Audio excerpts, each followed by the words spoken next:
Bismillahirrahmanirrahim. Assalamualaikum warahmatullahi wabarakatuh. Salam sejahtera bagi kita semua. Perkenalkan, saya Ganda Ardiansyah, dosen Prodi Pendidikan Profesioners, Stikes Satria Bakti Nganjuk. Bidang keilmuan saya adalah keperawatan. Salah satu kewajiban saya sebagai seorang dosen adalah melaksanakan Tridharma perguruan tinggi, salah satunya bidang pengajaran. Pada kesempatan ini, izinkan saya menyampaikan pernyataan diri dosen dalam unjuk kerja Tridharma Perguruan Tinggi atau PDD UKT PT dalam bidang pengajaran. Adapun tujuan dari pemaparan ini adalah sebagai syarat untuk sertifikasi dosen. Saya akan memaparkan bagaimana proses DIA, Delivery, Interaction, and Assessment saya pada mata kuliah yang saya ampu di Prodi Pendidikan Profesioners, yaitu mata kuliah Keperawatan Dewasa 3. Mata kuliah Keperawatan Dewasa 3 ini mencakup sistem muskuloskeletal, integumen, persepsi sensori, dan persarafan. Keperawatan Dewasa 3 ini merupakan salah satu mata kuliah wajib Prodi yang mempunyai bobot 3 SKS dan berada di semester 4. Total pertemuan dalam mata kuliah ini ada 14 minggu, beserta evaluasi, UTS, dan UAS. Deskripsi mata kuliah ini fokus pada pemenuhan kebutuhan klien dewasa dengan gangguan sistem muskuloskeletal, integumen, persepsi sensori, dan persarafan. Pemberian asuhan keperawatan pada kasus gangguan sistem muskuloskeletal, integumen, persepsi sensori, dan persarafan berdasarkan proses keperawatan dengan mengaplikasikan ilmu biomedik seperti biologi, histologi, biokimia, anatomi, fisiologi, patofisiologi, ilmu keperawatan medikal bedah, ilmu penyakit dalam, farmakologi, bedah, nutrisi, dan rehabilitasi. Kemudian, gangguan dari sistem tersebut meliputi gangguan peradangan, kelainan degeneratif, trauma yang termasuk dalam 10 kasus terbesar baik lokal, regional, nasional, dan internasional. Lingkup bahasan mulai dari pengkajian sampai dengan evaluasi asuhan keperawatan terhadap pasien. Intervensi keperawatan meliputi terapi modalitas keperawatan pada berbagai kondisi, termasuk terapi komplementer. Dan fokus materi keperawatan dewasa 3 yang saya ampu adalah terkait kasus pada sistem persarafan. Materi yang saya sampaikan mengacu pada capaian pembelajaran lulusan atau CPL dari mata kuliah ini. Dari CPL menurunkan menjadi 4 capaian pembelajaran mata kuliah atau CPMK. Kemudian dari 4 CPMK tersebut menurunkan 7 sub CPMK yang tersebar ke dalam 4 sistem di mata kuliah keperawatan dewasa 3 ini, yaitu di sistem muskuloskeletal, sistem integumen, sistem persepsi sensori, dan sistem persarafan. Capaian pembelajaran lulusan atau CPL terdiri dari 4 aspek, yaitu sikap, pengetahuan, keterampilan umum, dan keterampilan khusus. Untuk sikap, diharapkan dari mata kuliah ini, mahasiswa mampu melaksanakan dan mengintegrasikan hasil-hasil penelitian ke dalam asuhan keperawatan dengan kasus gangguan muskuloskeletal, integumen, persepsi sensori, dan persarafan secara legal dan etik.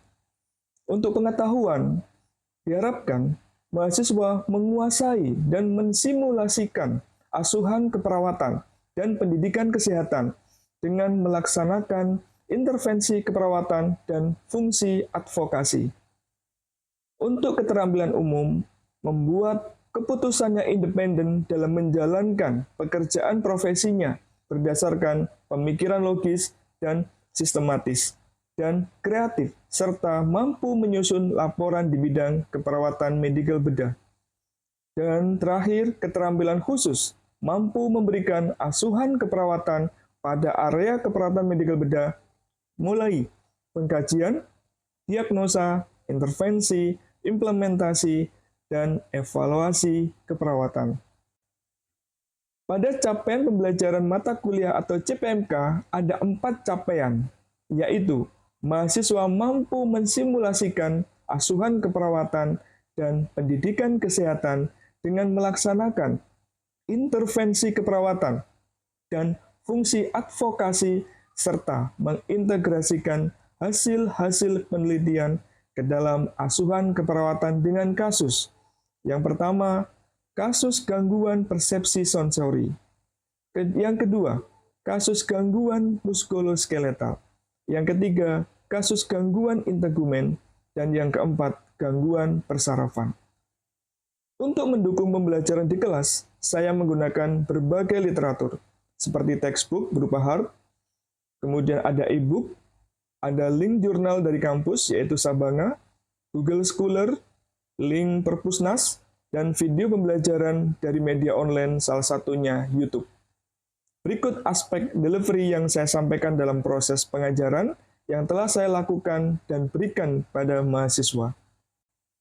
Selanjutnya, kita masuk pada aspek interaction, yaitu suatu proses interaksi yang terjalin antara mahasiswa dan dosen guna mencapai capaian pembelajaran. Adapun sistem interaction pada proses pembelajaran saya menerapkan sistem Student Learning Center atau SLC, di mana suatu metode pembelajaran yang menempatkan mahasiswa sebagai subjek pembelajaran, sehingga mahasiswa akan belajar lebih aktif, kreatif, mandiri, dan inovatif sesuai kemampuan individu masing-masing. Sistem SLC dalam pembelajaran saya di kelas terdiri dari 3 tahap. Yang pertama, pembelajaran interaktif melalui pendekatan contextual interaction, yaitu saya memaparkan materi di dalam kelas, memberi gambaran pengalaman terkait kasus atau pengalaman selama di pelayanan kesehatan, kemudian menyisipkan pertanyaan-pertanyaan kepada mahasiswa, serta meminta respon pendapat dari mahasiswa. Sehingga, dengan keterlibatan tersebut, mahasiswa dapat menghubungkannya dengan situasi kehidupan nyata. Yang kedua adalah small group discussion. Dengan metode ini, pembelajaran betul-betul melibatkan kelompok mahasiswa untuk menganalisis, menggali, memperdebatkan topik-topik tertentu selama proses diskusi.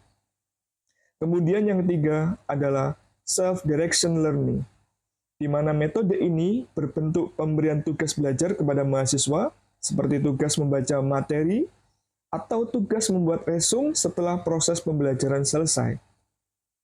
Selanjutnya, kita masuk ke asesmen. Untuk mengukur kemampuan mahasiswa secara objektif dalam menerima materi pembelajaran, indikator penilaian saya tertuang di dalam RPS, yaitu terdiri dari tugas laporan makalah, presentasi makalah, keaktifan mahasiswa saat diskusi, UTS, dan UAS. Hasil asesmen yang saya lakukan diharapkan mahasiswa dapat mengetahui proses penilaian yang saya lakukan secara menyeluruh, berkelanjutan, transparan, dan objektif. Demikian aspek DIA yang saya terapkan dalam bidang pengajaran. Sebagai penutup, berikut video pembelajaran saya di kelas pada mahasiswa Prodi Pendidikan Profesioners semester 4 dengan topik asuhan keperawatan pada pasien dewasa dengan stroke. Selamat menyaksikan. Wassalamualaikum warahmatullahi wabarakatuh. Baik, Assalamualaikum warahmatullahi wabarakatuh. Waalaikumsalam warahmatullahi wabarakatuh. Ya, sesuai dengan jadwal RPS yang sudah kalian terima, hari ini kita akan mempelajari dan mendiskusikan terkait dengan asuhan perawatan pasien dewasa dengan stroke. Pasti stroke ini bukan suatu hal yang asing ya, sudah pernah dengar sebelumnya? Ya. Oke, sehingga nanti kita akan berdalam sebagai seorang tenaga kesehatan atau seorang perawat. Ya, oke. Terus kemudian apa yang harus kita ketahui dalam pembelajaran ini? Jadi selama perkuliahan ini kalian diharapkan bisa menguasai, memahami bagaimana tentang asuhan keperawatan dewasa pada pasien stroke dan juga bagaimana sih aplikasi hasil penelitiannya. Jadi tidak hanya konsep asuhan perawatan saja, tapi hasil penelitiannya seperti apa sih untuk diaplikasikan dalam asuhan keperawatan. Ya. Baik, ya, itu. Sebelum kita ke sini tentang pendahuluan ini, Pak, kita ingin tahu salah satunya apa sih yang kalian ketahui tentang stroke itu?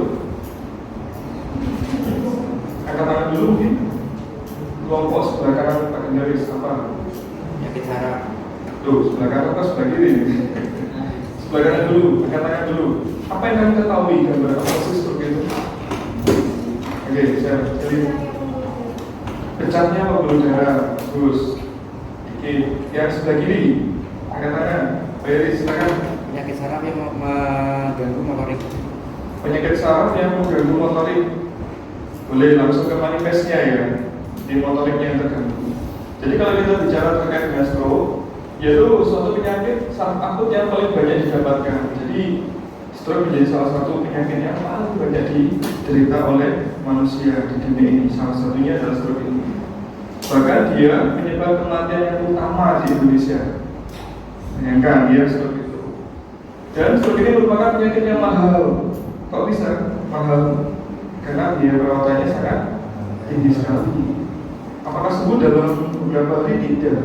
Kalau sampai ada kendala motorik yang disampaikan teman-teman tadi, bisa sampai berbulan-bulan. Apa Pak yang mahal? Fisioterapinya. Apa Pak yang mahal? Biaya kontrolnya. Gitu. Iya, makanya dikatakan sebagai penyakit yang mahal. Dan kalau pada kondisi akut, itu dia nanti akan mengarah pada masalah gawat darurat, bisa menyebabkan kematian pada pasien. Ya, jadi aliran darah otak itu harus stabil, harus terkontrol, tidak boleh terlalu cepat ataupun terlalu lambat. Kalau terlalu cepat bisa tadi menyebabkan suatu kondisi penyumbatan atau nanti kondisi jatuh pada kondisi stroke. Kalau terlalu lambat juga berbahaya. Kenapa? Akan terjadi apa? Penumpukan plak di dalam cerebrovaskuler. Nah, plak ini nanti bisa menyumbat. Menyumbat, berarti darahnya jadi tidak lancar karena terlalu pelan. Betul ya? Nah, ini kemudian apa? Stroke dikatakan tahap akut bila berlangsung 2-3 minggu. Jadi stroke itu dikatakan ada stroke tahap akut itu berlangsung bila 2-3 minggu. Ya. Itu. Nanti kalau kalian baca di beberapa referensi stroke itu punya golden period, yaitu 3 kali 24 jam. Itu fase-fase genting dari stroke. Kalau lebih dari itu biasanya nanti kondisinya akan semakin berat. Ya, tuh. Ini tadi yang Pak Ganda sampaikan bahwa otak itu harus mempunyai apa? Aliran darah yang normal. Ya, atau istilahnya apa? Aliran darah otak ADO, yaitu 45-60 cc per 100 gram per menit. Itu normalnya putarannya siklus dari aliran darah otak. Nah, ini dipengaruhi oleh apa? Ada tekanan darahnya. Kalau kita tadi bicara, kalau tekanan darahnya tinggi, otomatis aliran darah normalnya jadi tidak normal. Jadi apa? Naik atau turun? Naik atau turun? Nah, ini, ya kan? Kalau tekanan darahnya hipo, sehingga ada darah otaknya jadi turun. Itu ya. Nah, kemudian CO2 dan O2 itu penting sekali juga. Karbon dioksida ini juga memegang peranan penting. Kalau otak terlalu banyak karbon dioksida juga akan bermasalah. Ya, akan banyak terjadi proses metabolisme yang anaerob. Akhirnya banyak pembentukan asam. Akhirnya pembuluh darah di otak jadi lebih kaku. Ya, oksigen juga demikian. Otak ini juga harus butuh oksigen sel-selnya. Ya, kalau kekurangan oksigen, akhirnya apa? Otak kekurangan oksigen contohnya apa?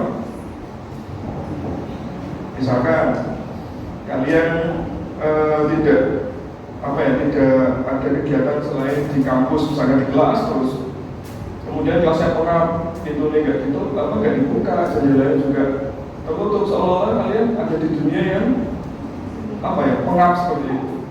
Otomatis oksigennya dia hirup satu orang atau banyak orang? Banyak orang. sehingga kemungkinan nanti asupan oksigen juga akan turun, sehingga yang dihirup juga akan sedikit. Penurunan aliran darah otak ini karena apa? Karena ada kaskade iskemik, ada mulai munculnya iskemik atau hambatan aliran darah ya di dalam cerebrovaskular ini dimulai ketika kapan? Ada penurunan ADO kurang dari 25 mili per 100 gram per menit. Maka dari review tadi ADO normalnya berapa? Aliran darah otak itu harus diingat. Jadi kalau turun 25, maka otak akan jadi masalah. Betul ya? Nah ketika turun, apalagi yang menyebabkan ada pernapasan anaerob. Selain ada darah otaknya turun, ada pernapasan anaerob. Tadi kekurangan oksigen, akhirnya napas itu menjadi nggak bisa menghirup oksigen maksimal. Ketika tubuh mengalami kekurangan oksigen, tubuh membentuk oksigen atau membentuk kalori dari mana? Jadi apa yang ada di dalam tubuh namanya metabolisme anaerob. Terbentuk energi, iya. Tapi kalau anaerob itu jeleknya apa? Sisa atau hasilnya metabolisme itu adalah asam laktat. Asam laktat itu efeknya apa? Ke pembuluh darah menjadi lebih kaku pembuluh darah. Kalau ke badan keseluruhan menjadi apa? Sama, kalau kalian tidurnya normalnya kita tidur 7 sampai 8 jam. Kemudian karena libur, tidurnya tak harus 10 jam. Kalian bangunnya seger atau tambah sakit? Sakit. Itu artinya apa? Tubuh kalian menggunakan pernapasan anaerob sehingga terjadi penumpukan asam laktat di dalam tubuh. Faktor risiko yang bisa dimodifikasi atau yang tidak bisa dimodifikasi.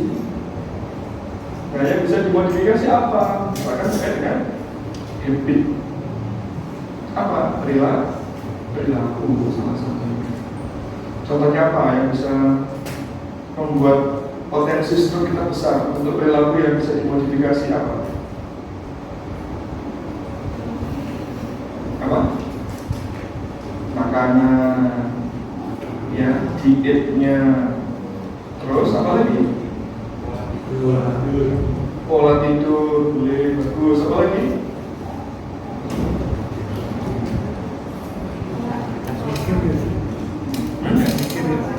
Olahraga, sip, apa lagi? Penyakitnya kan bisa dimodifikasi. Apa yang menyebabkan stroke itu? Penyakit apa? Psikologis boleh, tidak apa-apa, itu bisa dimodifikasi kan?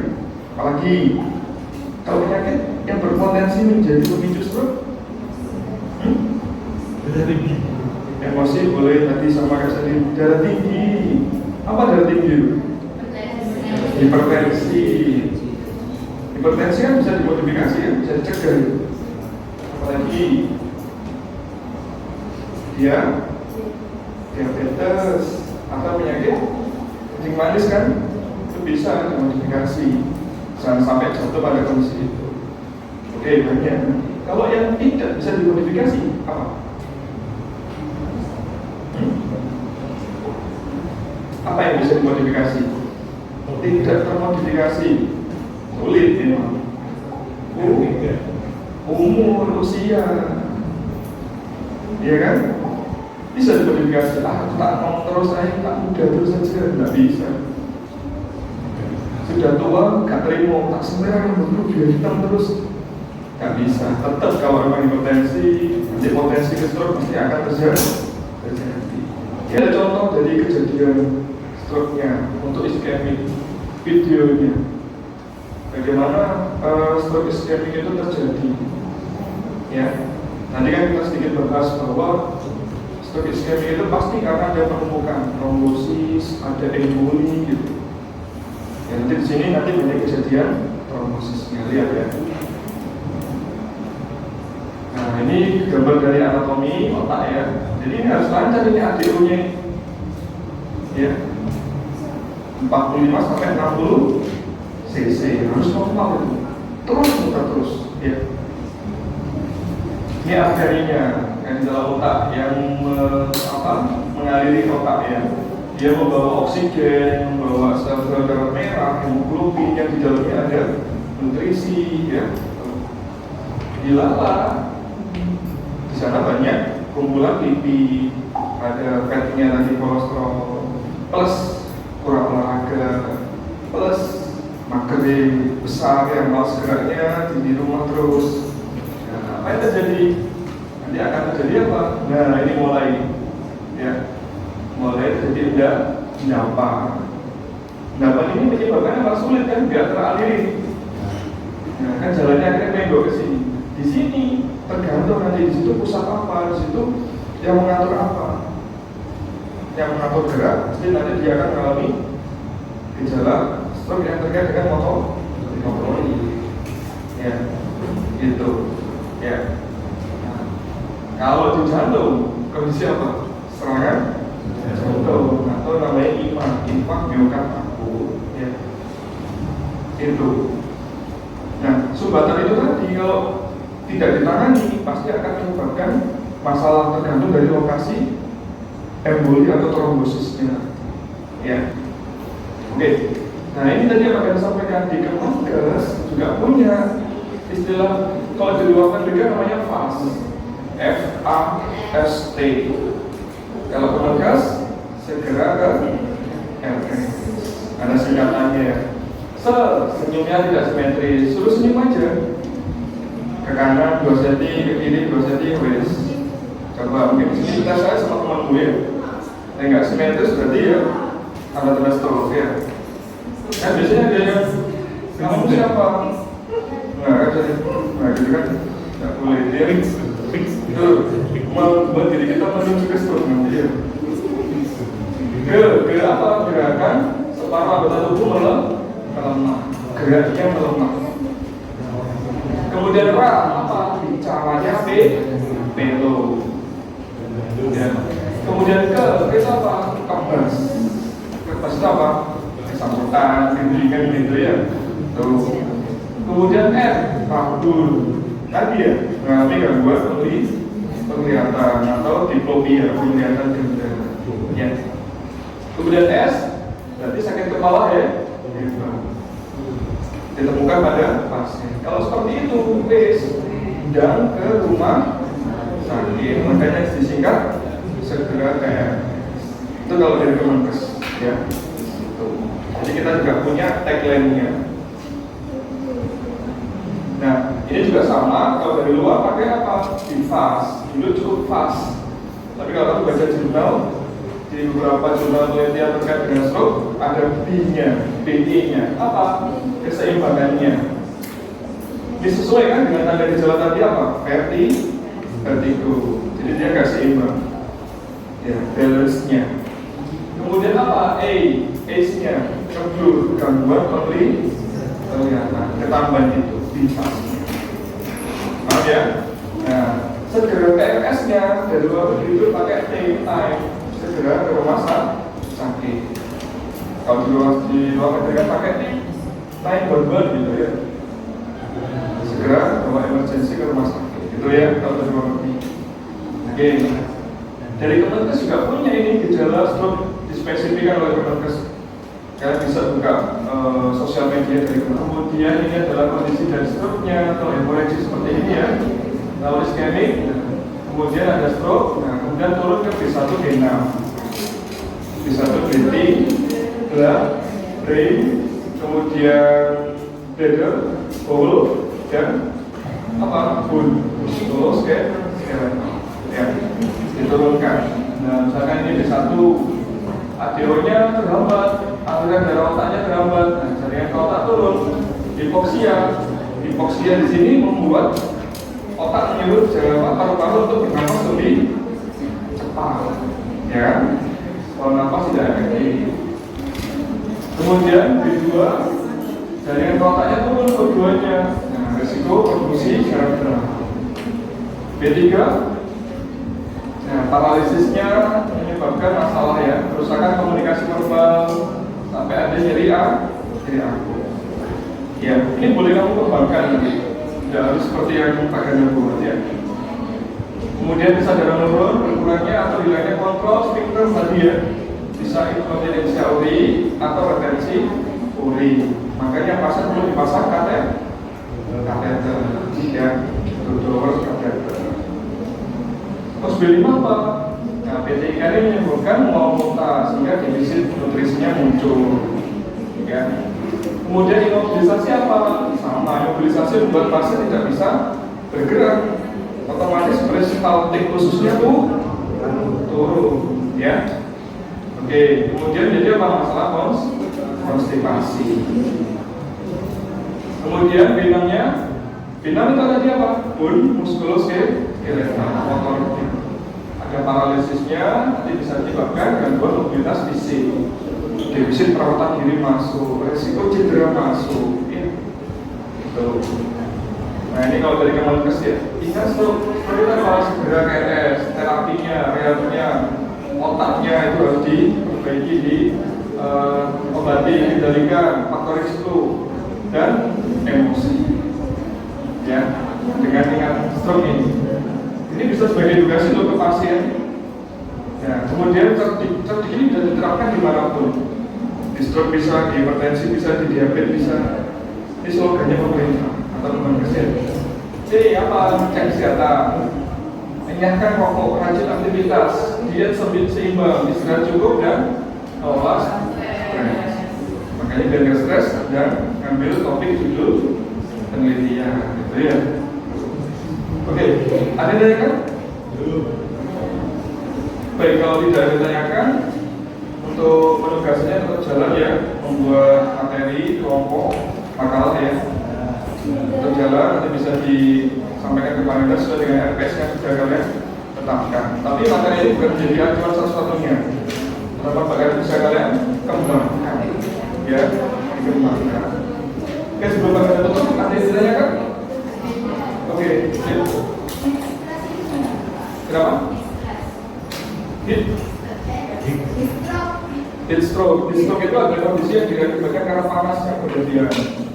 Dia dehidrasi, akhirnya apa? Hipoperfusi ke otak. Iya, saluran ya. Aduh, tadi sudah update ya, heat stroke ya. Oke. Heat kan panas, stroke berarti diakibatkan oleh panas yang berlebihan.